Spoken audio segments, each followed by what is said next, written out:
I would like to welcome you to the pilot episode of Green Minds, the climate action and sustainability focused podcast series brought to you by EMRC. I am your host, Aisi Atiti. Our topic today is climate change. Why should we care? And my guests are Nnadozie Ifeanyi-Nwaoha, a managing consultant at EMRC Nigeria, and Immanuelle Okwedy, the consultant analyst at EMRC Nigeria. Welcome, guys. It's nice to have you on the podcast. Happy to be here, Aisi. Great to be here, Aisi. So, getting into it, we would like to start with what exactly is climate change? So, climate change can be described as a long term shift in the Earth's temperature and weather patterns. And while such shifts can be naturally occurring, and they were naturally occurring up until the 1800s when human activities began to be the main driver of climate change. And some of these human activities include burning of fossil fuels, industrial waste, agricultural activities such as livestock farming, manure production, and deforestation. So, all these activities release heat trapping gases, also known as greenhouse gases, into the Earth's atmosphere. And these now result in the phenomenon we know today as climate change. So a lot of these greenhouse gases are actually naturally occurring. They form part of the atmospheric gases that protects the Earth and life on Earth from the sun's radiation. However, these greenhouse gases are found in only trace amounts in the atmosphere, and when they exceed these trace amounts, they become harmful, leading to what we know as climate change. Thank you, Immanuelle. So, my next question is, how does climate change affect Nigeria? Dozie? Thank you, Aisi. I think your question is quite interesting in terms of how does climate change affect Nigeria. Today, if we go out and speak to the average Nigerian on the road and just try to have a simple conversation about what is climate change and if they think they are being affected by it, I think the answer to that question would most likely be no, because the average Nigerian would typically have more pressing challenges that they can feel and touch than conversations about climate change. And I'm pretty sure they probably do not even know what this is and if they are contributing to it today. However, at this point, I would like to note that Africa as a whole has one of the lowest carbon footprints in the world today. I believe we contribute less than 5% to the carbon footprints generally in the world. So how does it affect the average Nigerian? The average Nigerian will tell you it does not affect their day-to-day life, but being that we see how it is affecting the world today in terms of flooding, droughts, change in rainfall patterns, and in regards to flooding, I believe last year in Nigeria, we had very high reports of flooding across parts of Nigeria, with so many areas being inaccessible for extended periods of time. So whilst the average Nigerian may not see its relevance or importance, I think it is gradually creeping into our day-to-day activities and what we see.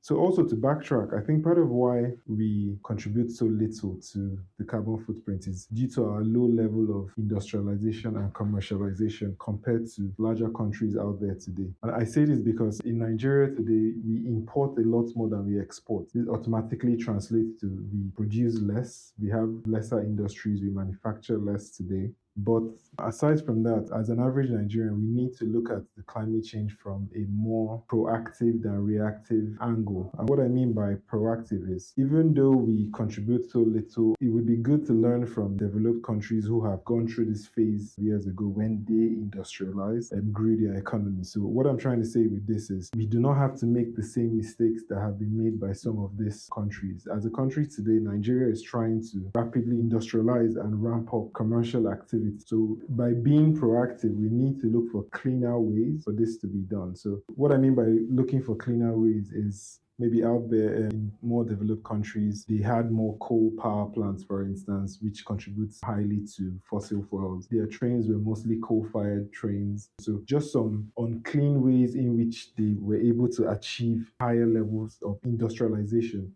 So I think for the average Nigerian, it's important for us to start having these conversations on climate change and sustainability to educate ourselves so that we do not get to the point where we have to start taking reactive measures when we had the opportunity to be proactive. I think it is our responsibility as sustainability enthusiasts to create more awareness as to why this is important and how what we do today could potentially affect our tomorrow. Thank you, Dozie. That was very insightful. Immanuelle, do you have anything to add to that?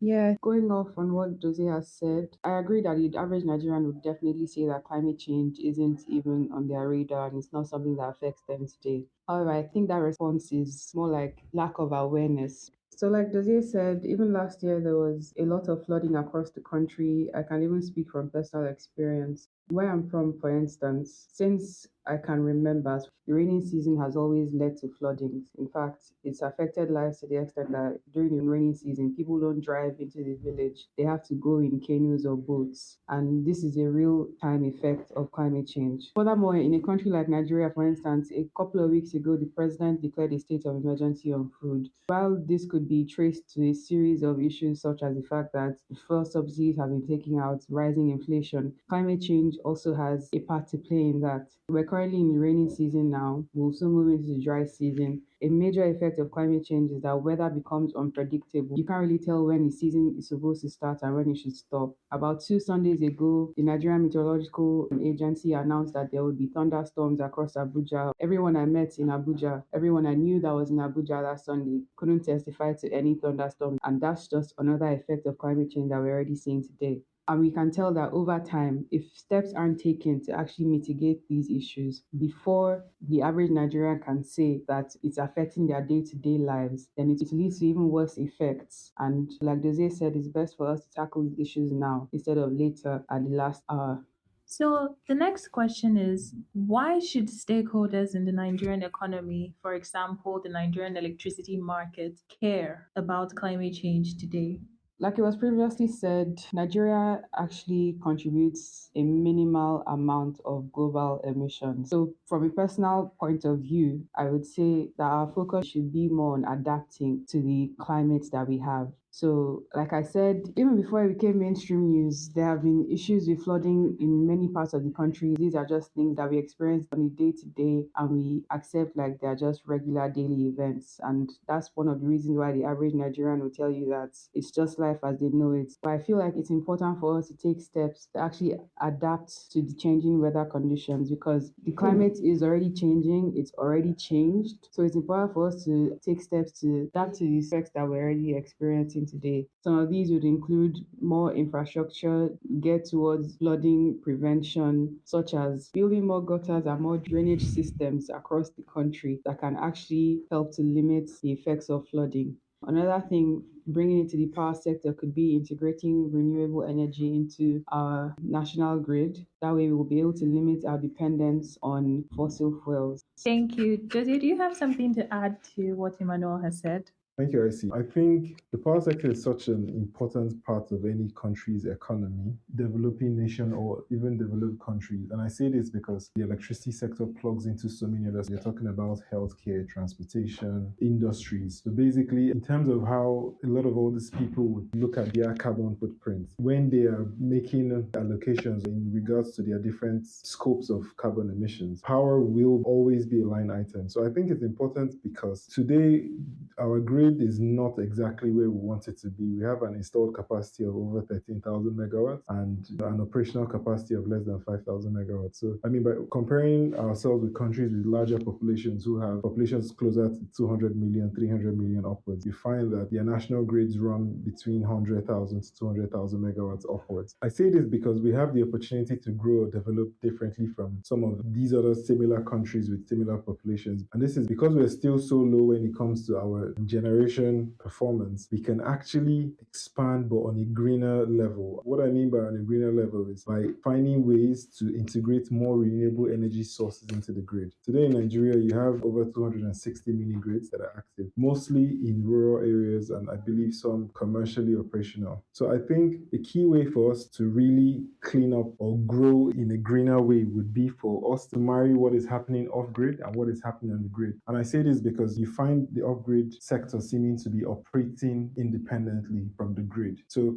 on one end, we're more focused on things like grid expansion. After that focus on grid expansion, we move to energy access through providing mini grids in silos to provide energy access to rural communities and commercial businesses as well. I think the next step for us, and in order for us to keep track of our carbon footprint and our nationally determined contributions and our net zero commitments, would be marrying what is happening off grid to what's happening to the grid and cleaning up that entire system. And like I had mentioned earlier, the power sector is such an important part of any country's economy or its full biology, because for you to be able to exponentially grow, or even at a small scale, you do need the power sector to be stable to a large extent. So based on that heavy dependence, I think it's very important for people in the power sector to drive this climate conversation, because directly or indirectly, they contribute significantly to so many other sectors, being that they are providing power supply. And the way for us to really go about this and how we can start to push some of this change would be from the policy angle. We would need regulatory bodies like NERC to start to talk about pushing out policies that mandate cleaner energy sources, mandate the integration of solar mini-grids into the system, because an optimal and efficient electricity market that I see would be when we have been able to build a bridge between the on-grid space and the off-grid space, because what this shows is we have now covered end to end. So while on one end, we're still using our natural gas and our hydros, which are considered to be renewable energy sources, that marriage will bring about lower carbon footprint and better climate action. So I think the stakeholders in the electricity market today are